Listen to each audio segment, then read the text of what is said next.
Olá, assinantes maravilhosos das Cunhãs!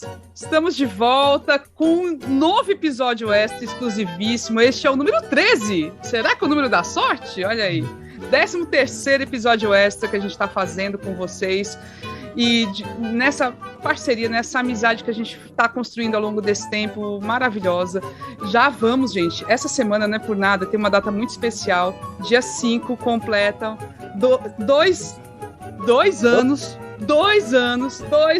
de podcast, gente. Já. Como é que pode? Pelo amor de Deus, não sei não. 2 anos, e a gente achava assim, tinha medo de não ter pauta pro próximo. Quando a gente pensou assim, vai fazer uma vez por semana, a gente pensou, não vai dar certo. Ai, meu Deus, e deu. E tá aí, toda semana a gente tem novas pautas. Não, e às vezes é tanta pauta que a gente fica doidinha. Esse episódio de hoje, cumpridor demais, porque era muita conversa, mulher. Muita pauta, a gente tinha medo de ficar curto, meu Deus, não tem jeito. Então, obrigada por vocês estarem aqui. Hoje tá casa cheia aqui, tá muito bacana. É ótimo ver a carinha de vocês. E, claro, vocês já ouviram, tá aqui Inês Aparecida, maravilhosa, de São Jorge, vestida com as vestes de São Jorge. Boa noite, Inês. Tudo bem? Tudo ótimo. Hoje eu tô bem animado. Bora ver se as conversas não vão derivar pra gente ficar baixo astral, né? Pelo amor de Deus. E tu, Evelyn? A Evelyn tá mais cabisbaixa hoje, mas vamos animar. Não, mas vou melhorar. Como sempre. Minha filha, como sempre, começa às vezes meio tristonha, mas depois o astral melhora. E eu ia dizer a mesma coisa, casa cheia hoje, né? E gente que a gente não conhecia ainda. Que massa, meu povo. Obrigada mesmo por estar aqui. E eu lembrei, Camila, tu falando dessa história de a gente já estar completando 2 anos. Quando a gente surgiu, quando a gente resolveu fazer o podcast, surgiram outros, né, colegas nossos fazendo algumas iniciativas também. E, infelizmente, algumas dessas iniciativas acabaram, não perduraram. E aí o nosso está continuando, né? E sem prazo para terminar, porque cada ano é mais confusão do que o outro, tem mais coisa para analisar, para comentar.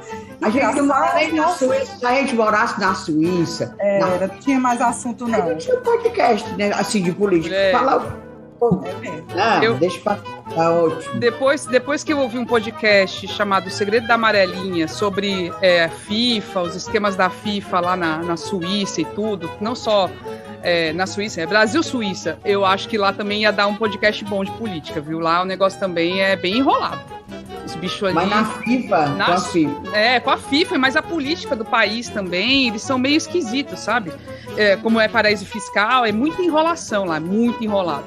Mas tudo bem, a gente não tem jeito. Aqui o Nilson dizendo que a gente está proibido de pensar em tentar de parar. Não, a gente não vai parar, não. Pode deixar. Pronto. Neste episódio, a gente decidiu pensar, refletir um pouquinho, analisar o que aconteceu neste dia 1º de maio, né? Que foi um dia que, tradicionalmente, as centrais sindicais saem às ruas para, enfim, demarcar mesmo o dia do trabalho, mas que a direitona, né, os bolsominions, tentaram sequestrar esse dia, prometiam mundos e fundos, diziam que ia acontecer, que ia ser maior que o 7 de setembro, e foi o que a gente viu. Então, acho que vale a pena a gente dar uma analisada nisso. Mas temos também assuntos da política corriqueira também, da eleição, Ciro Gomes que não cala a boca, né? Então, e que conseguiu hoje, mais uma vez, de uma forma muito enfática, colocar o PT local... Se superou. Ele botou o PT local, que é aliado, o PT cearense é aliado dele no Ceará, ele esculachou hoje, então a gente vai falar disso também, tá? Então, vou começar pelo nacional, pelo nacional não, pelo dia 1º de maio. Gente, então, foi anunciado essa grande manifestação do 1º de maio no país, pelo Bolsonaro, ele chamou, ele convocou e tal, né?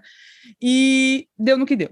Né, pouca gente nas ruas, mas ainda assim teve alguma coisa, e todas as manifestações que a gente viu, por onde quer que seja, foram de cunho golpista mesmo, querendo fechar Supremo, então sempre com aqueles ataques que a gente tem visto, né, defendendo intervenção, detonando as eleições, apontando ali uma inconsistência das eleições, não só inconsistência, desconfiança total, né, atacando diretamente, e a gente está num momento muito delicado, né, porque mesmo sendo menores, mas é mais um ataque, mais uma vez a democracia sendo atacada. E do outro lado, como já é normal, né, teve as manifestações do 1º de maio das centrais sindicais e buscou-se assim, fazer um paralelo, tipo, a comparação. Qual flopou mais? A dos sindicatos ou a do Bolsonaro? Ou qual flopou menos? O que é uma grande besteira, né? E eu quero começar assim com a Ebele, que eu acho que é uma analista política bem interessante, muito sempre. O que você achou? O Reinaldo Azevedo é um que eu não gosto tanto de sempre estar ouvindo, mas tem hora que eu gosto do que ele fala, assim, você tem que ouvir com moderação, né, o Reinaldo Azevedo. Mas ele falou uma coisa muito certa, é irresponsável comparar os dois movimentos. É irresponsável o que a mídia fez, fazendo assim, olha, aqui teve tantos mil, ali teve tantos mil, foram em tantas cidades, no outro teve em tantas cidades, porque são situações completamente diferentes. Um é um disparate, um é ilegal, um é crime, que é defender a derrocada e a derrubada do Supremo Tribunal Federal. E o outro é legítimo. É uma coisa da democracia, que é um protesto para demarcar o Dia do Trabalhador pelos direitos trabalhistas e tal. Então, assim, essa comparação é um absurdo. E a mídia, como fala a Inês, a imprensa livre, sempre cai e caiu novamente nisso, né? Então, vamos começar, Ebele, contigo. Fale. Bora, mulher. Essa comparação aí é impressionante. Quando a gente não vê parte da imprensa completamente aos pés do Bolsonaro, né? Eu já caí na besteira de ver a cobertura da Jovem Pan News sobre os protestos. Acho que é por isso que eu fiquei com tanta raiva. Quando não é uma cobertura aos pés, é essa cobertura da falsa equivalência, né, que a gente já sabe onde dá. Né? Até se faz uma menção ao caráter golpista das manifestações do Bolsonaro, mas eu acho que se bate muito pouco e se parte para a comparação mesmo. E nas redes, assim, quando você vai ver as redes bolsonaristas, fica nessa história da flopagem, né? Quem flopou mais? De fato, não foram grandes manifestações, né? Não foram grandes atos. O Bolsonaro foi lá, cumprimentou o povo, seguiu a orientação dos aliados, que era não botar tanta lenha na fogueira, e é interessante, assim, que nos atos do 1º de maio, né, um ato simbólico da classe trabalhista, ele não tem discurso para esse grupo, ele não tem discurso, né, um discurso do mais do mesmo, da liberdade, não sei o quê, mas, assim, não tem proposta, não fala de criação de emprego, não tem um discurso que combine com a data, né? E eu vou falar um pouco mais do discurso do Lula, que foi o que eu ouvi mais atentamente, e dizer que, bom, foi muito importante, por exemplo, ele ter levado para o discurso dele a grande vitória que ele teve nos últimos dias, né, que foi a história do Comitê de Direitos Humanos da ONU ter reconhecido, né, que ele teve direitos violados no processo da Lava Jato, ele levou isso, bradou mais uma vez essa vitória, já tinha dito que estava de alma lavada, mas foi importante colocar isso, né, isso repercutiu, mas eu vou lamentar aqui o fato de o Lula ter começado o discurso dele tendo que pedir desculpa. Sabe, eu fiquei muito chateada, eu até agora estou revoltada com o fato de ele, num ato desse, ter que começar o discurso dele pedindo desculpa, não sei se todo mundo acompanhou, assinantes, mas ele fez uma fala muito infeliz recentemente, dizendo que o Bolsonaro não gosta de gente, gosta de polícia. E aí eu fico imaginando, né, polícia tem pai, polícia tem mãe, tem esposa, tem filho, isso repercute não só entre os policiais, mas entre todo um grupo muito mais amplo, né, que vê um candidato a presidente dizendo que polícia não é gente. Então eu fiquei tiririca com isso, teve uma sequência de coisas que me deixou meio chateada.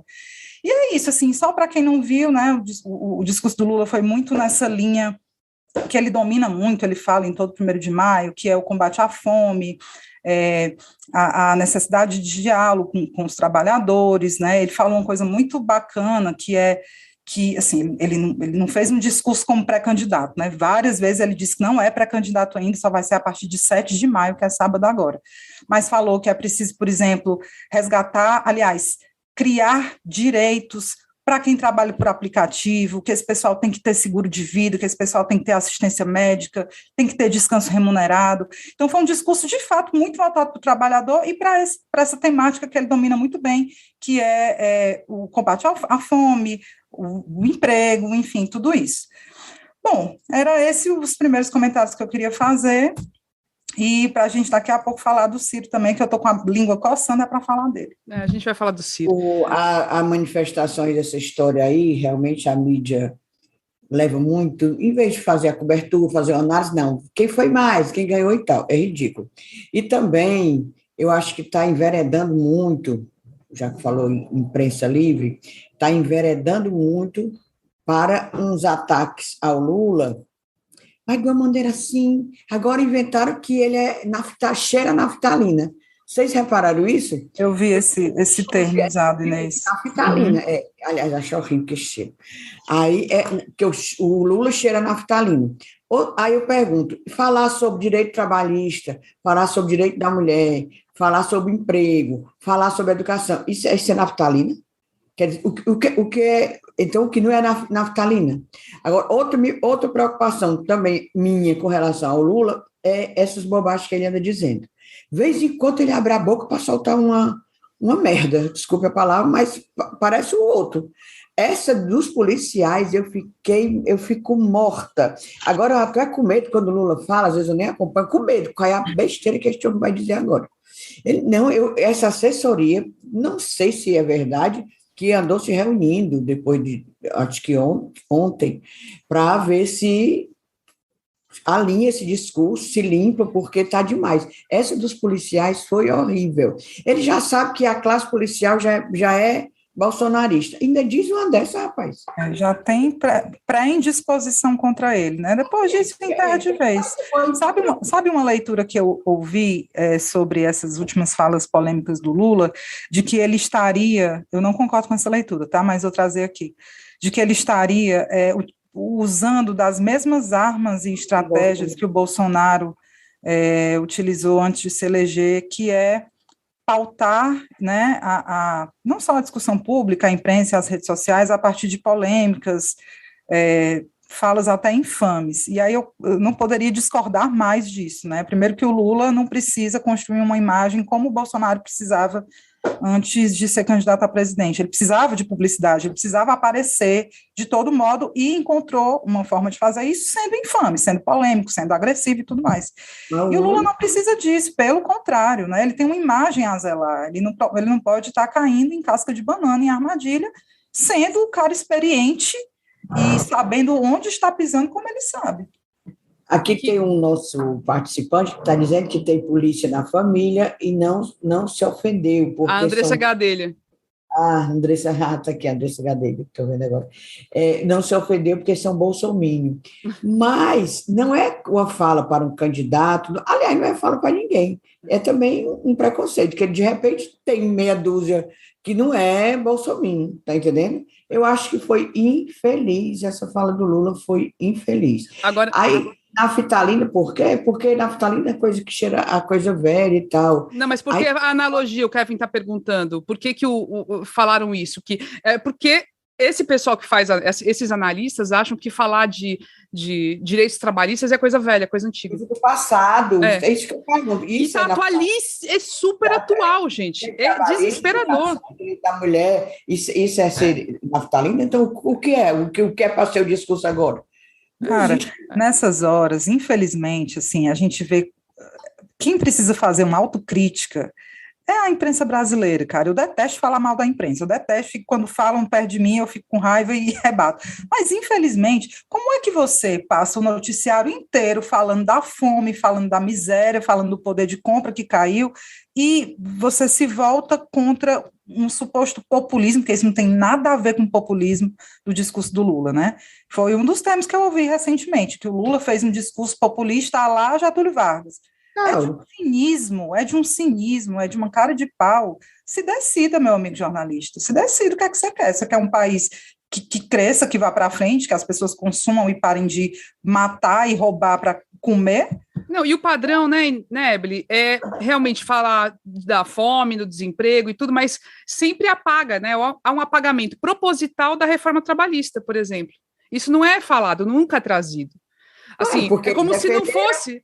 Defenderam com unhas e dentes. Era assim, a grande saída para sair do buraco, para criar empregos, para destravar a economia do país. Era a promessa do crescimento, toda em cima da reforma trabalhista, né? Foi a grande coisa. Primeira coisa que o Temer fez quando entrou. Foi isso, era o foco dele. E, tipo, agora apagou-se. Qual é? Como assim? Culpa da reforma trabalhista? Muito pelo contrário, né? E aí ficam associando a fala do Lula com coisa antiga ou com coisa negativa, né? No caso, populismo pelo viés negativo que o termo traz.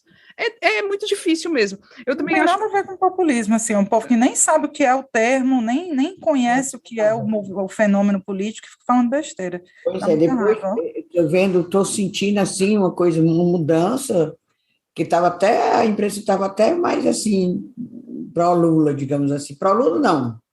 Estava menos mentirosa com respeito ao Lula, mas já está voltando atrás. Eu também acho, viu, sabe, Inês? Eu sinto a mesma coisa. Eu tô com a mesma nossa, a mesma sensação, a mesma sensação. Que começaram a aliviar para o lado do cramunhão, assim, para o lado dele. E vendo as coisas. As medidas do governo, da economia, assim, meio que aliviando, sabe? Não, teve um que comparou. Ah, não, mas aí hoje foi o Ciro que comparou. Depois a gente vai entrar no Ciro, né? Depois eu falo. Ah, é? Será? Já? Quem sabe? Acho que já vamos entrar no Ciro, porque tem tudo a ver mesmo, né? Mas deixa eu só fazer um comentário antes da gente entrar no Ciro. Eu dou até uma deixa para a gente entrar no assunto, que eu não sei se era a hora de fazer isso, mas sabe o que eu estou sentindo falta no discurso da esquerda como um todo, no Lula? É de explorar melhor o que a gente tem de mais recente, dramático e catastrófico na história desse país, que foi a pandemia, né? Eu não sei se era o momento de fazer isso no palanque do 1º de maio, mas eu acho que era. Assim, a gente precisa lembrar, as pessoas estão esquecendo, a impressão que eu tenho é essa, de que as pessoas agora estão tirando a máscara, né? A economia parece que está melhorando um pouco ali, a gente tem essa sensação, pelo menos. Mas, assim, parece que as pessoas estão esquecendo o que aconteceu há 6 meses atrás, sabe? E eu acho que tinha que, se eu pudesse chamar meu companheiro Lula aqui para dar umas conversadas nele, Lula, fala disso todo dia, fala do que a gente viveu na pandemia, bota as imagens do cramunhão imitando uma pessoa com falta de ar, mostra que o comércio fechou porque ele não queria vacina para ninguém. Eu acho que isso tem tudo a ver com o trabalho, com emprego, com fome, e eu sinto falta de um discurso mais enfático da esquerda batendo tecla nisso. Esse era o comentário que eu queria fazer. Tu viu um vídeo que circulou recente, acho que foi na semana passada, é uma jornalista chamada Maria Cristina Fernandes, eu acho que ela é do Globo, acho que ela é da CBN, Globo. Ela fez um vídeo que eu achei muito interessante, falando justamente assim, meio que dando a dica, fica a dica, né? Não foi diretamente para o Lula, mas seria para qualquer candidato que se opusesse ao Bolsonaro, de quais são as pautas que deveriam estar hoje no primeiro plano. E ela falou assim, é hora de fazer uma campanha sobre o presente, é uma campanha em tempo real, ela falou assim, mas é um tempo real que é o tempo de hoje. O que é? É o governo Bolsonaro. Tem que mostrar o que esse homem fez de ruim. Então ela enumerou várias coisas, é uma sequência de coisas que ele fez e que tá uma desgraça, o preço do gás, o preço da gasolina, o preço dos alimentos, o que ele fez na pandemia, 650 mil mortos aí por causa dele. Vacina rejeitada, demora na compra de vacina, aglomeração. Gente, tem um cardápio. É um cardápio. Sabe? Isso tem que ser mostrado. Isso tem que ser mostrado. Eu fico pensando onde é que está essa máquina da comunicação do Lula, onde é que estão os marqueteiros do Lula que não vê isso, que todo mundo vê. Nós que estamos aqui fora. Eu acho engraçado, pessoal, tem gente estressada que manda o WhatsApp para mim, dizendo assim, o que é que vocês não vão dizer, vocês, tu e a Camila, o que é que vocês não vão dizer isso para o Lula? E a gente tem o telefone do Lula, por acaso, mesmo da Janja. Se eu tivesse mesmo, Janja, minha filha, pelo amor de Deus, mas menina, basta tu ver o povo nervoso mandando. Vocês não dizem por A gente alcança no máximo aqui, acho que a Isolda Sela talvez tenha escutado a gente, o Renato Rosendo escuta, assim, o povo mais de perto, né? Mas o Lula tá mais difícil. O Lula? Pois é. Agora falando sério, onde é que está esse povo do Lula? Não tem não sensibilidade, não tem as antenas ligadas não para perceber isso? Que tem que ter isso. Bora ver se ele tem no dia 7, que ele vai ser o pré-candidato, se vai esse discurso. Mas realmente, às vezes, a gente tem vontade de ligar para lá e dizer. Acho que vocês não estão vendo isso aqui, não. Hoje ele tweetou, eu entendi, óbvio, o que ele quis dizer, mas eu fiquei preocupada. Ele disse que não vai fazer campanha por rede social, vai viajar o Brasil todo, não sei o quê, vai conversar com a população, mas quando ele diz isso, já me dá um friozinho na barriga. Por quê? Bolsonaro não vai a debate em 2022. Não vai ter discussão, não vai ter debate Lula-Bolsonaro, não vai ter, vai ser a mesma coisa de 2018. Então, meu amor, comece a fazer uma belíssima campanha de rede social, porque senão... Não, mas eu estou falando isso aqui, meu povo, mas muito em breve eu vou virar essa chave e mudar o discurso assim. Eu sei que a gente tem que criticar, mas assim... É ânimo, vamos para cima, não vamos deixar nos abater com essas falhas e tentar, se não se faz esse discurso na campanha oficial, que nós façamos. Não, e tem rolado iniciativas das pessoas mesmo, de organizações, enfim. Outro vídeo que também está bombando, assim, bem legal, é uma iniciativa, acho que um pessoal petroleiro, lá do Rio de Janeiro, eles estão fazendo, na verdade, uma iniciativa de levar a um bairro qualquer, pode ser até mais rico, assim, classe média, eles vendem botijão de gás pela metade do preço, lá no Rio de Janeiro. Eles subsidiam a metade do preço. Eles estão fazendo isso, investindo nisso. E botando lá que a culpa do preço do gás é do Bolsonaro e... Enfim, fizeram um vídeo com uma mulher fazendo um depoimento super emocionado, assim, ela falou que votou no Bolsonaro, mas que a mãe dela morreu, enquanto a mãe dela estava internada sem ar por causa de Covid, o Bolsonaro apareceu imitando pessoas, né, com Covid, falando que era mimimi e tal. Então, assim, essa mulher não vota no Bolsonaro nunca mais na vida dela, mas ela precisa ser lembrada. Pessoas que sofreram, por exemplo, na Covid, têm que ser lembradas. Pessoas que estão sofrendo porque não estão conseguindo comprar comida, porque estão tendo que parcelar o botijão de gás, elas têm que ser lembradas. Está afetando todo mundo, então todo mundo tem que ser lembrado. Gente, a energia, mulher, agora as coisas estão piorando todo dia, e são coisas que vêm, não é a inflação, é o governo federal que escreve lá e aumenta o negócio. Olha, o Kevin Maciel dando palpite mesmo, eu concordo. Tá aí. O Lula tinha que pegar uma aula de marketing de campanha com o Guilherme Boulos. Total. Era maravilhosa aquela comunicação. Muito boa. Desculpa, eu concordo, mas eu acho que ele tinha. Eu concordo, mas eu acho que ele tinha que pegar uma aula de marketing era com a direita. Sinceramente, a esquerda fez uma belíssima campanha com o Boulos, mas a gente está falando de estratégias muito mais sofisticadas de rede social, de viralização de conteúdo. A gente falou, talvez vocês tenham ouvido, mas a gente vai repetir aqui, em um dos últimos episódios, aquela história que enquanto o povo do Bolsonaro, né, da direita, está lá direto, 8h30 da noite é o pico dos WhatsApp aí no meio do mundo, o pessoal do Lula, às 18 horas, fecha as coisas e tu vai para casa de segunda a sexta. Isso aí era o básico, né, gente? Isso era o básico do básico. Tem que pegar, mas pegar e sair nessa parte aí com a direita. Mas eu acho que a campanha do Boulos foi maravilhosa. Ele falava com as pessoas, ele ia para a rua, ele conversava. Não era só assim como o Lula. Tal. Ele ia no meio da rua mesmo, dizia, conversava com a pessoa direitinho, explicando. Maravilhoso. Tanto que o tanto de voto que ele teve com a campanha liseira, porque ele não tinha dinheiro. Liseira, total. Não, foi incrível. E quando eu falo... Foi que diz, tem que sair da campanha analógica para ir outra. O Lula é analógico ainda. E quando eu falo de ter uma aula de marketing com a direita, é mesmo na criação de uma rede descentralizada, ativa, né, de multiplicação de conteúdos, de mensagem, de produção de conteúdo de fácil assimilação, né, conteúdos imagéticos que passem a mensagem de forma simples, e não precisa ser com fake news, óbvio, não pode ser com fake news. Não pode. Né, mas com uma estrutura que faça a mensagem chegar, faça ela se espalhar e funcione de forma espontânea, orgânica, que isso eles conseguiram fazer muito bem, a despeito dos impulsionamentos, dos disparos ilegais. Ainda assim, eu acredito que dê para você montar uma estrutura dessa, que, como eu já falei em outros episódios, eu não vejo funcionar na esquerda. Eu não recebo conteúdo. Como é que pode? Eu não recebo conteúdo pelo WhatsApp da campanha da esquerda.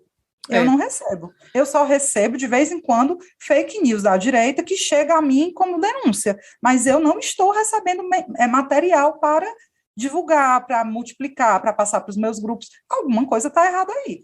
Aqui o Ari Júnior falando que a campanha tem que ser boa, assim, tanto no on como no off, não dá para dividir mesmo, mas não dá para separar, ser bom só de um lado ou do outro. Perfeito, é isso mesmo.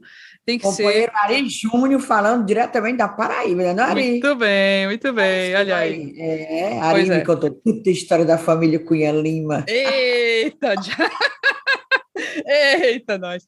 Mas, gente, a gente, eu acho que quando a gente critica, é pensando realmente nas saídas, é pensando no que tem que melhorar, e ainda há tempo disso acontecer. Por mais que, tudo bem, a gente tem aí o Bolsonaro com uma estrutura muito orgânica e muito forte, né, que foi mantida e fortalecida ao longo de 4 anos. Então, ele só fez isso. Ele só fez isso. Mas dá para... Até o negócio que ele inaugurou um dia desse caiu. Mas me pediu, o negócio caiu. Dá para montar uma rede bacana ainda, dá tempo, e dá para criar esses conteúdos, dá super. Tem muita gente boa que trabalha nessa área e que poderia estar fazendo isso, sabe? E o melhor numa situação dessas é assim, essa campanha, digamos, de redes sociais, de vídeos curtos, para difundir esse conteúdo, por exemplo, para lembrar que o Bolsonaro que fazia as coisas, que fez tudo de ruim, que estragou a nossa vida, e o Lula trazendo as propostas. Ele sendo o Lula com as propostas, falando o que ele fez de bom no passado e o que ele pode voltar a fazer, sabe? Ele não ficar detonando o Bolsonaro, porque realmente isso puxa para baixo, sabe?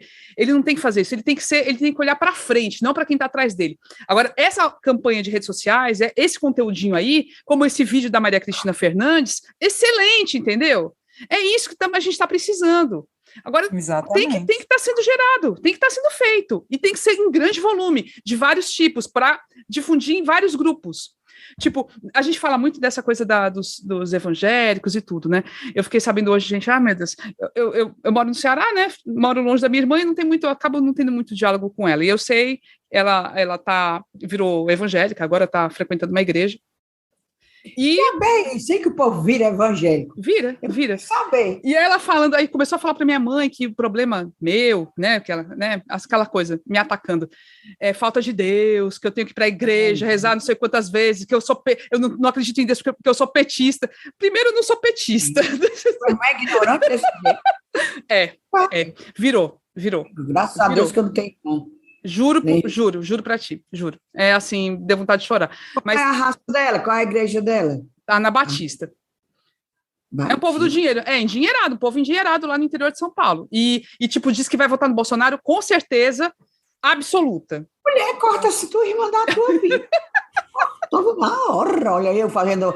A cisane temos aqui, não, mas temos mais, eu não me sinto só, a Adriana falando aqui, a irmã também é do mesmo jeito. Pois é, é difícil, nasce da mesma mãe, do mesmo pai. Graças a Deus eu não tenho irmão nem irmã. Meu Deus do céu. Nem pai, nem mãe mais, morreu foi tudo. A minha não são. Meu Deus. Pois é. Mas vamos agora falar do Ciro Gomes, porque assim, se começar a falar da família da gente... Pronto, vira sessão de terapia, né? Falta de Deus, viu? Você... Não é? Aí, falta de Deus. Aí. Rezadeira que só uma porra. Rezo todo santo dia. E nem sou Bolsonaro, nem vou votar. Depois eu rezo todo santo dia, vou dizer para tua irmã. Reze, Inês, reze, por favor, que o negócio tá brabo, viu? Reze, por favor. Para você, minha irmã, reze para você, para esse povo doido, né? Reze. Vamos agora pro momento Ciro Gomes, porque ele merece. Começou semana passada, deu aquela cutucada no sujeito, né, do Bolsonaro que estava enchendo o saco dele, e começou, né, disse palavras doces para aquelas pessoas, né, para aquele grupo que estava ali querendo demonstrar carinho. Foi uma troca, né? Foi uma troca muito bonita, né? Ele falando ladrão de rachadinha, né? Falando em relação ao Bolsonaro, mas ele falando, e aí ele comeu ou roubou sua mãe, né? Assim, coisas bem bonitas ditas pelo Ciro Gomes, muito bonitas. Mas hoje, especificamente, nesta terça-feira, dia 3 de maio, que quando estamos gravando, ele deu uma entrevista para uma TV local aqui do Ceará, rádio, né, na verdade, rádio, mas aqui ficou no YouTube também, para um jornalista muito conhecido aqui, o Nonato Albuquerque, queridíssimo, e na entrevista ele passou 40 e poucos minutos de entrevista, gente, 45 minutos, ele passou o tempo todinho esculachando o Lula, esculachando um pouco, não, esculacha também o Bolsonaro, mas o foco principal é Lula. Não, e ele compara, ele tem o raiva que ele compara. É. Aí, vocês sabem, eu falo mal do Bolsonaro, para mim ele não presta, ele diz. Também falo, mas, olha, Bolsonaro e Lula é o mesma política econômica. Ele fala. Teve pachorra de dizer isso. Gente, isso é grotesco. Né? É grotesco ele falar isso. E tem várias coisas que ele joga assim, com afirmação, ele afirma de uma forma assim, que você não consegue nem. É assim, é irredutível. Porque daria para perguntar, ô Ciro, é sério mesmo que é a mesma política econômica? Não, mas porque aí ele se. Não, porque é pautada no superávit primário, não sei o quê, tarará, tarará, tarará. Tá, e você faria o que diferente, né, amiguinho? Pouquíssima coisa. Mas ele resolve tudo, né? Ele resolve tudo. Não, tudo. Aí eu fico com vontade de eu perguntar a ele, Ciro, olha, tu é o mais preparado, tu sabe a economia, tu tem todas as soluções para a questão de economia, da educação, que ele dá exemplo daqui do Ceará, tudo, e o pessoal não te quer. Que diabo é isso? Que diabo é isso? Que tu é o melhor, fala, ninguém te quer. Pois tu tá fazendo uma coisa erradíssima, meu irmão. O ranço dele, assim, é muito engraçado, Ciro. Hoje, nessa entrevista para a Rádio Jangadeiro, ele falou que se o Bolsonaro for reeleito, a culpa é do Lula. Porque na cabeça dele, o Lula tinha que sair de cena, né, e apoiá-lo. Né? Esse é sempre fica muito nítido que ele acha que o Lula não tinha que voltar, papapá. Mas, assim, gente, é tão absurdo isso. Você pode até no frigir dos ovos concordar, Lula, voltar de novo, não sei o quê. O cara é simplesmente um líder em pesquisa, o cara é simplesmente o maior líder que existe, goste-se ou não, que tem nesse país, e o Ciro simplesmente queria que ele saísse de cena para apoiá-lo, Ciro com quantos por cento de preferência, né, do eleitorado. Ele continua batendo nessa tecla, é muito contraditório, assim, a fala dele, ele tem falas realmente que, poxa, realmente, um cara preparado, eu até discordo que ele fica só esculhambando, porque ele apresenta lá as propostas dele, eu não vou mentir que eu não entendo tudo, porque são fórmulas, né, de uma pessoa preparadíssima, não dá para entender tudo. Para mim, mulher, que nem ele não entende direito, ele chuta, sabe? E ele diz aquele palavreado danado, o povo não entende. A gente que estudou, né, sabe ler e escrever, pelo menos eu não dá para entender tudo, não?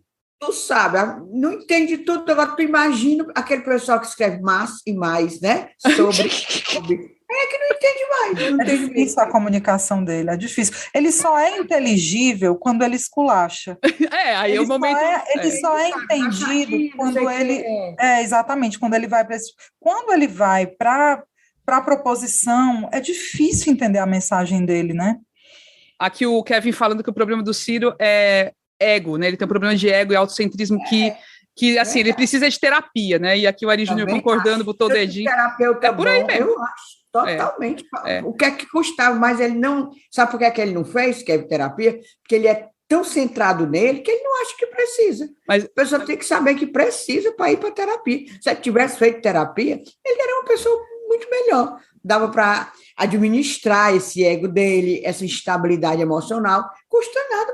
E ele pode pagar um terapeuta. Para quem assistiu o BBB, fazem até uma comparação, sei lá, do Arthur Aguiar com o Bolsolixo aí, mas acho que é mais o Ciro, né? Engraçado isso. Porque o Arthur Aguiar também, ele queria que os outros abrissem mão de vencer por ele, né? Ele queria ser o contemplado, e o Ciro que quer isso. O sonho dele ele se acha injustiçado porque o Lula ganha, assim, tem mais voto que ele, e por isso ele se sente injustiçado, o bichinho, né? Não, aí fica difícil defender. Eu juro para você que eu queria defender. É o seguinte, realmente, vai voltar Lula, vamos para um terceiro caminho, né? Um cara que não tem tanta rejeição, porque tantos disseram que não queria nem Lula nem Bolsonaro. Ou será que o Ciro não se viabiliza como esse cara, né? Que faz a gente ir por um outro caminho, pode ser interessante. Mas o cara não consegue se aliar com ninguém, espanta tudo quanto é possível aliado, não admite conversar com ex-adversários, né? Fica esculachando aí, acho até que é válida a crítica de... Ele esculacha aliado, quer dirá os adversários. Como é que defende? Porque ele se coloca realmente como o novo salvador dessa pátria, desse país, que vai resolver os problemas desse país sozinho, que é contra o conchavo, sendo que faz parte da política tradicional, da qual ele faz parte, a conversa com o aliado, a negociação, Então fica difícil defender, fica difícil. Agora, falando em aliados, né, porque assim, no Ceará, ao contrário do Nacional, ele tem aliados. E um dos aliados no Ceará é PT. Né? O PT é aliado do projeto dele aqui há muitos anos. E hoje, nessa entrevista, ele deu assim, uma porrada de um jeito que você fala, meu Deus do céu, vai botar pá de cal nessa aliança, não é possível. Vamos mostrar, a gente separou o trechinho aqui para vocês verem, quem não teve a chance de assistir, mas e quem já teve, assistir de novo, para a gente poder analisar melhor. Eu vou fazer aqui a partilha da vocês para a gente ver aqui o nosso amiguinho. Cadê? Volta? Cadê? Tá aqui. Ah, tá aqui. Não, peraí. Aqui lá em cima.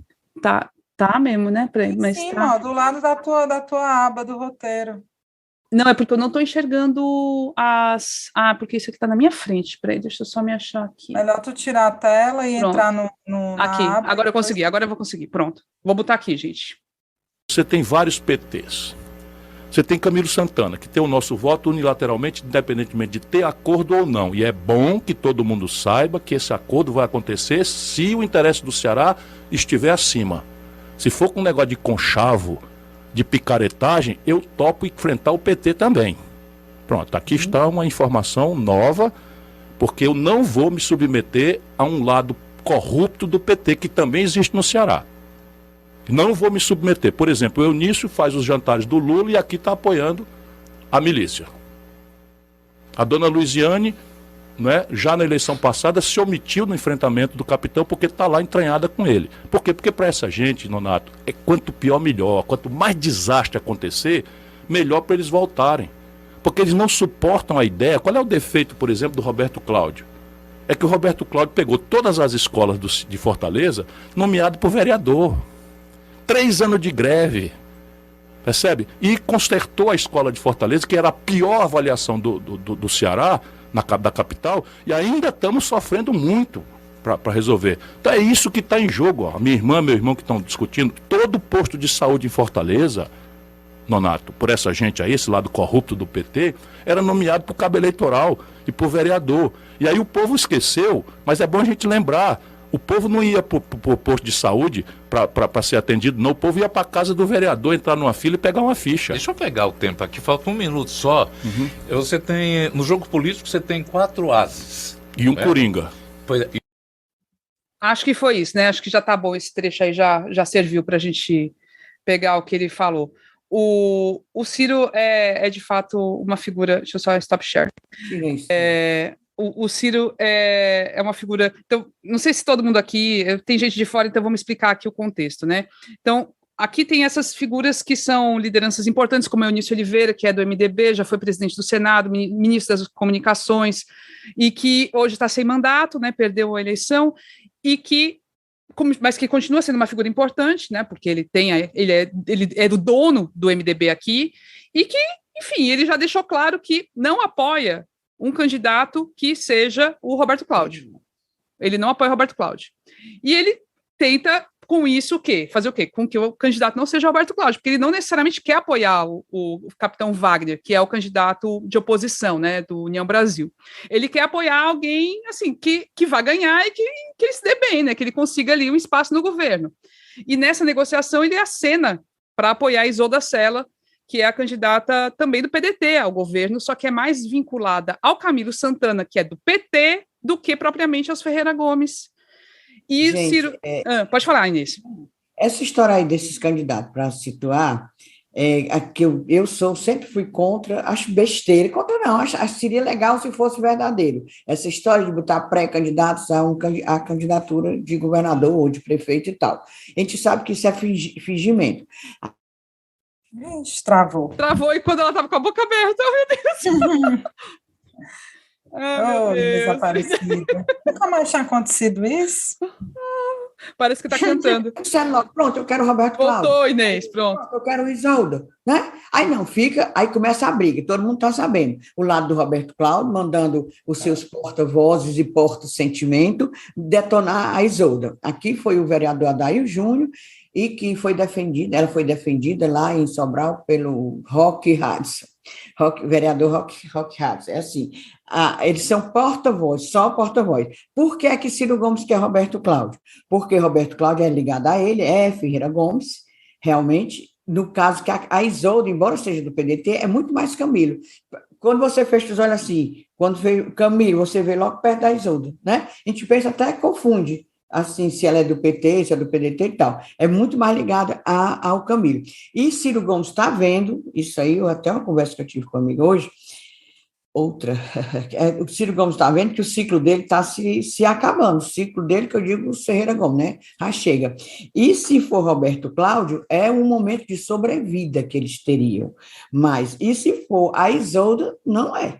Por isso que eles não querem a Isolda. É por isso que eles não querem a Isolda. Aí está nessa, aí fica esse Ciro feito doido, chamando todo mundo de ladrão. Nem uma boca tão doce para chamar o povo de ladrão. Pronto, menino, chama os bolsonaristas lá, chama os filhos do homem lá, o 1, 2, 3 e 4, mas tudo para ele é ladrão. Aí o PT ladrão. Aí hoje, nessa entrevista aí, que a gente só botou esse trechinho, ele disse, você está vendo? Bem inocente. Olha, não estou dizendo isso, mas o Lula, vocês se lembram do Gedel, aquele do dinheiro, dos 52 milhões nos malas? Pois o Lula fez acordo com ele, ladrão. O Eunício Oliveira teve um contrato com o Lula, no tempo que o Lula era presidente, de 500 milhões, sei lá, 1 milhão. Meu povo, eu não sei negócio de muito milhão, não, porque eu nunca vi muito dinheiro, eu sei bem pouquinho. 500 milhões, não sei o quê, do contrato lá com a empresa dele, para fazer limpeza, não sei o quê, foi no tempo do Lula. Aí chama o Lula de ladrão, chama o Eunício de ladrão, chama todo mundo é ladrão, só quem não é ladrão é ele. Lá vai. Pois o caso de Roberto Cláudio e Isolda é esse. É porque Roberto Cláudio é Ferreira Gomes mesmo. Agora, o Roberto Cláudio, meu povo, como diz o outro, tem que carregar esta bola de ferro, arrastando assim no pé, como aqueles presos antigos, que se chama a gestão Sarto Nogueira. Tem que arrastar isso. Tem que arrastar. Ele é muito mais telha de vidro do que... Ele é telha de vidro. As outras não têm telha de vidro, né? No máximo, pode dizer que ele é assim, morto, desmilinguido. Mas telha de vidro tem. Agora, ele tem que arrastar este Sarto, arrastar essa administração, arrastar até o bicho azarado, até a estátua da Iracema. Podia ter matado, assim, foi azar e sorte, porque não matou ninguém, né? Foi sorte que não matou ninguém. Porque se tivesse ferido alguém, pelo amor de Deus, Ave Maria. Agora deixa, assim, nessa história toda, eu acho perfeita essa leitura que você está falando, Inês, é quase como se os Ferreira Gomes, o Ciro, né, com esse gesto, ele está estribuchando pela sobrevivência, sabe? Ele está enxergando qual é o cenário. E, claramente, a estratégia do Camilo, e isso também conversando com algumas pessoas que tentam analisar assim, enxergam assim, nessa tensão, vão deixar para o final mesmo do prazo para resolver a indicação de quem vai ser. O Camilo, e no caso a Isolda, está usando esse tempo de governo para ver se fortalece, né, se tem a imagem realmente mais marcada, assim, se as pessoas passam a conhecê-la mais. De tudo, essa mulher faz foto, gente. Ela sai do lado de todo mundo nas redes sociais, ainda as redes dela são recentes e são meio fraquinhas ainda, pouca gente a segue, mas tenta aparecer o tempo todo, tá o tempo todo dando entrevista. Então, agora realmente ela intensificou bem isso, e acho que é essa a esperança, né, de que ela vai ser considerada naturalmente a candidata à reeleição, né, com todo esse trabalho. Enquanto isso, o pessoal do Roberto Cláudio, que é Ciro, é cacete para minar, e até se minar a aliança, para eles tá de boas, pelo visto, né? Eles não estão muito interessados em manter essa aliança, pelo visto. Eles disseram que, independentemente de acordo, inclusive a fala do Ciro é muito, tipo assim, reconhecendo que o acordo pode não sair, a despeito do que outras figuras do PT e do PDT estão dizendo, né? Que não tem perigo de rompimento. O Ciro considera possível que haja um rompimento. E ele disse que mesmo não tendo acordo, o voto deles é no Camilo, papapá. Mas, gente, é impressionante, assim, não tem um do PDT para botar panos mornos, né? Porque o cara falar, nem dizer se ele mentiu, se ele não mentiu, quando ele criticou aí a gestão da Luiziane, não sei o quê. Não, mas eu ia até perguntar isso para vocês. Vocês têm memória disso? Vocês têm memória dessas histórias que ele falou, que para a pessoa ir num posto de saúde tinha que pegar uma ficha na casa do vereador? Que conversa é essa? Que eu sabia que tinha indicação, tinha. Porque eu tinha um amigo vereador. Sim. Mas indicação todo mundo faz. Não teve vez, porque os cargos tais, é tudo de vereador que a Luiziane manda botar. Tá entendendo? Isso aí, sabe, agora que pegava uma ficha da casa do vereador, não. Isso aí, acho que não, porque aumentando. Assim, essa história, por exemplo, vou narrar aqui uma história que todo mundo sabe. Sarto mesmo, que é médico, né, que é agora o prefeito de Fortaleza, quando era na época de vereador, na época de deputado, fez muito atendimento médico em troca de voto, de política. Sabe? Não, mas não é de apoio isso político. Eu entendi, mas se elegem fazendo ligação de trompa, não é isso? O que Ciro falou foi o seguinte, que era loteado. Isso daí, um vereador me disse que era loteado, não é que eles estavam fazendo isso, não. Era loteado. Vereador X, que era do lado da base aliada, você tem sabe quantos cargos você tem? Tal canto? 10. Não, mas vereador... o que ele ensinou, Inês, era que só conseguia atendimento quem ia lá beijar a mão de vereador, entendeu? Isso aí é mentira dele. É isso que ele estava falando. Era verdade. Era loteado? Era. Sim. Agora, essa história de pegar uma ficha na casa do vereador, conversa dele. Isso aí não existe mais, não. Isso aí pode ter existido década de 60, 50, sei lá quanto. Mas era loteado. Isso aí, você pega qualquer vereador daquele tempo, era loteado. Era loteado. E eu queria saber o que mudou também de lá para cá, porque eu não sei se mudou tanto assim. Agora, a mudança, agora na Secretaria de Cultura lá aqui de Fortaleza, quem é o presidente agora do centro, Belchior, ali? É um parça do secretário de Cultura, que é irmão do Sarto. Pois é. O Elpídio. Então. É parça dele, é botão tal de Ponce Júnior. É loteado. Agora, e as benesses, as trocas de favores com o setor evangélico, os setores conservadores, entendeu? Então, assim, para mim... O Cuca não era uma pessoa ligada ao MDB, reacionária, que o Instituto Cuca. Tanto houve pressão, que ela caiu. Agora está com 15 dias. Todo loteado, impressionante. Tem um fonte lá da minha prefeitura e disse que é só Bolsonaro. Fica gente dizendo, para que elegeram o Sarto? Devia ter eleito logo o capitão. Que é cheio de bolsominion lá, o pessoal reaça. Muito mesmo. Pois assim, o Ciro ficar usando isso é hipócrita pra caramba, né? Então, assim, é só isso. Aí, como a Inês fala bem, parece que só ele é bom, só ele é o cara limpo, é o que não é corrupto. Opa, vamos, né, ter calma nisso aí. Tem a cultura política também, local, nacional, e a gente sabe essas coisas. Agora, o que tinha antes, e a gente sabia, por exemplo, na época da Luiziane, o atendimento nos postos de saúde era muito bom, era elogiado. E hoje em dia não tá tão Coca-Cola, não. O que é bom que as pessoas vão são as UPAs. Isso é fato. E é outra política. E que foi muito fortalecida pelo Camilo Santana, que é outra pessoa. Então, assim, o Ciro tem que, né, segurar a ondinha dele aí, porque essa Coca-Cola toda que ele fala, nosso projeto, opa, né, depende do ponto de vista, sabe? Tenha calma nisso aí. Aí hoje, o PT acionou a luzinha vermelha, se reuniu e tudo, né, gente? A gente não sabe o resultado da reunião, mas amanhã, dia 4, né? Que eles vão fazer a reunião de emergência. O Coninho ficou pé da vida, já deu a resposta. Coninho, que é o presidente local, sim. Quer que o presidente chame o Coninho? Aí o presidente do estadual já rebateu o Ciro. Rebateu, né?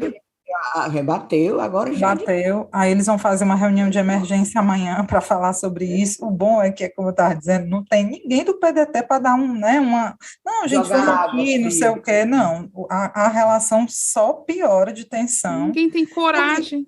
E o que dá mais medo, assim, é que você vê como os projetos pessoais, eles de fato sobressaem, né? O que dá medo é que nessa briga, que é puramente de ego e de sobrevivência política, como a Inês falou, para o Ferreira Gomes, é crucial que o Roberto ganhe essa disputa interna, né? Eles terem alguém lá deles dentro do governo. Ao mesmo tempo em que para o PT é péssimo que vá o Roberto Cláudio, é uma derrota para o PT cearense. Então, assim, o medo que dá é que essa disputa estritamente política acabe passando acima da viabilidade desses nomes, né? O que tem que definir o diabo desse nome é a viabilidade eleitoral, é quem tem condição, né, de enfrentar um candidato que é forte, que é o Capitão Wagner, nesse contexto de quase fim de ciclo dos Ferreira Gomes.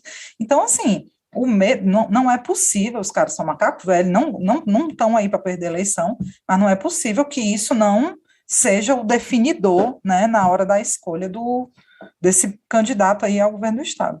Aqui uma pergunta do Raul. Se a gente acha que essa reunião de emergência do PT pode dar fim à aliança, ou é só mais uma barganha para dar força à Isolda? Assim, a gente não sabe. Eu acho que não dá fim à aliança, não.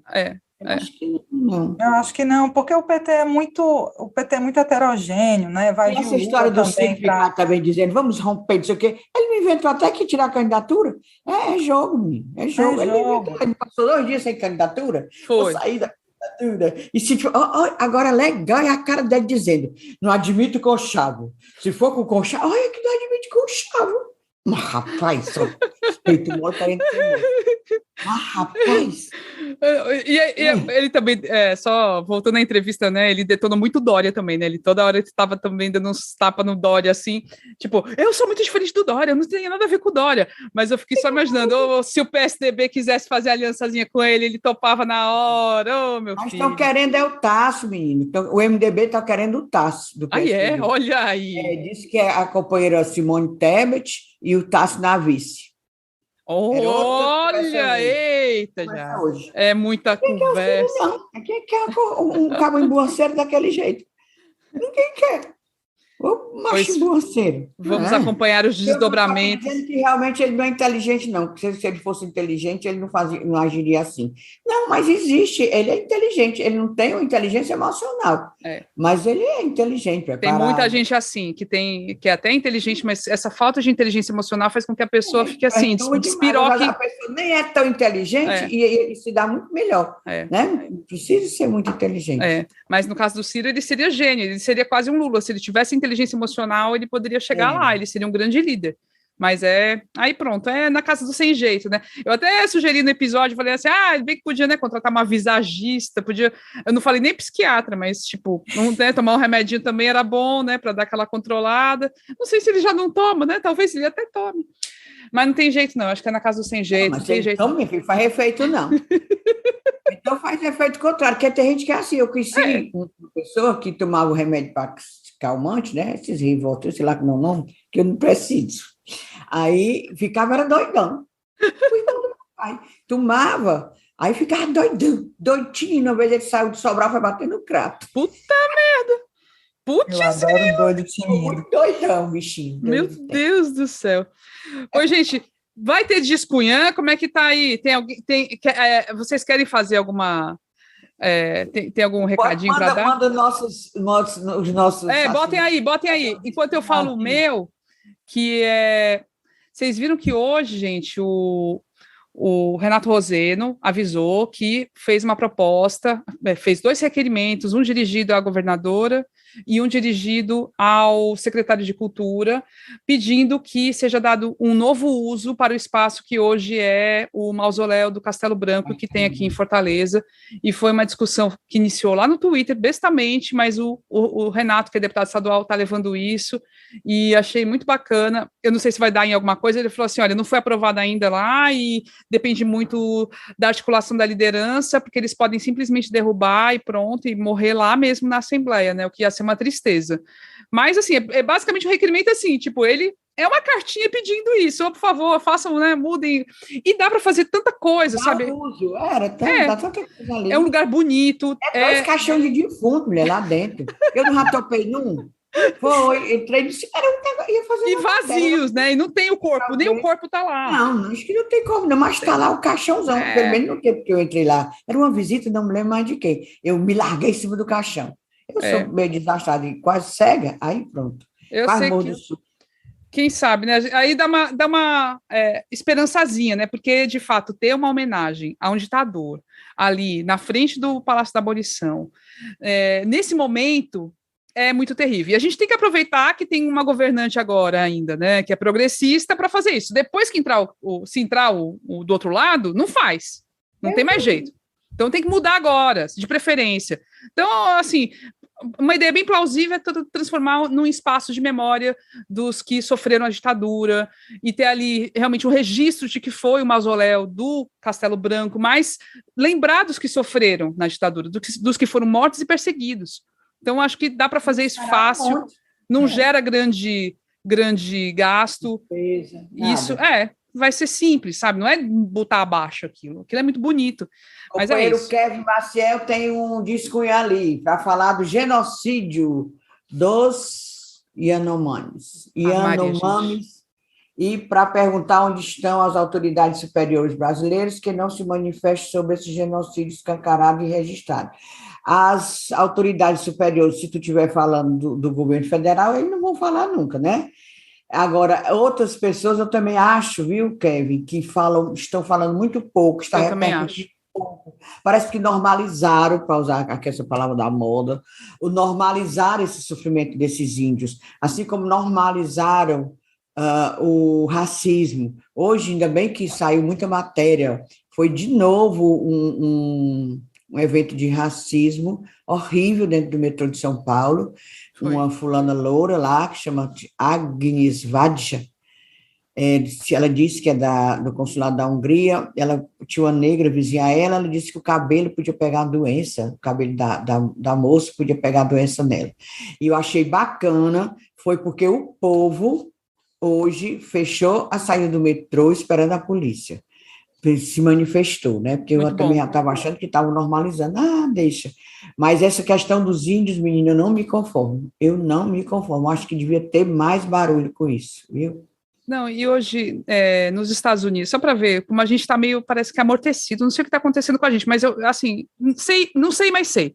Nos Estados Unidos vazou lá um texto da Suprema Corte, que parece que quer rever a lei do aborto, né, que lá é permitido desde os anos 70, e aí eles querem proibir de novo o aborto lá nos Estados Unidos. Parece que querem fazer isso porque eles têm uma maioria conservadora agora e estão querendo fazer isso.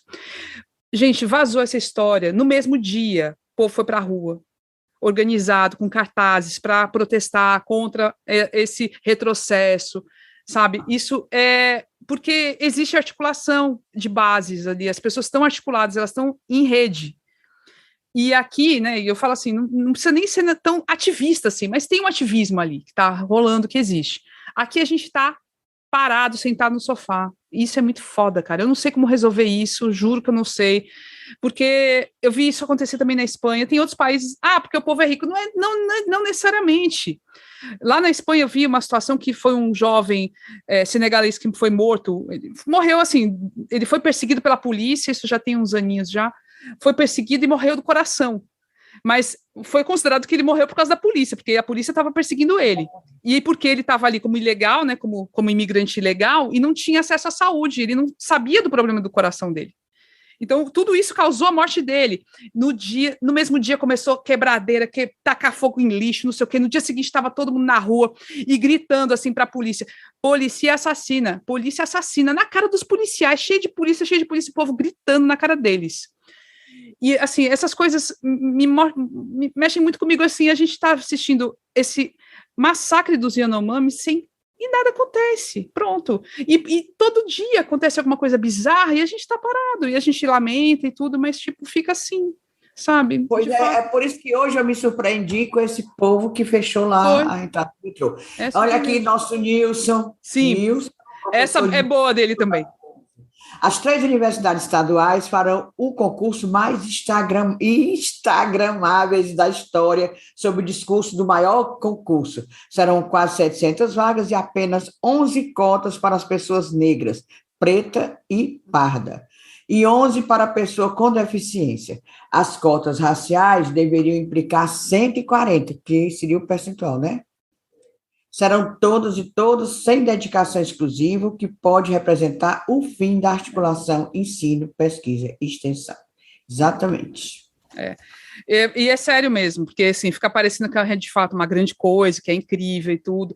Eu acho, primeiro, um absurdo segurarem tanto tempo um concurso desses, e são muitas vagas que estão ociosas, alunos que deixam de ter várias disciplinas, né, que estão se formando sem ter essas disciplinas, para eles segurarem e fazer tudo de uma vez. Eu acho isso bizarro. Concurso de professor não pode esperar tanto tempo. E aí, tá bom, decidiram fazer dessa forma, e ainda fazem desse jeito, sem dedicação exclusiva.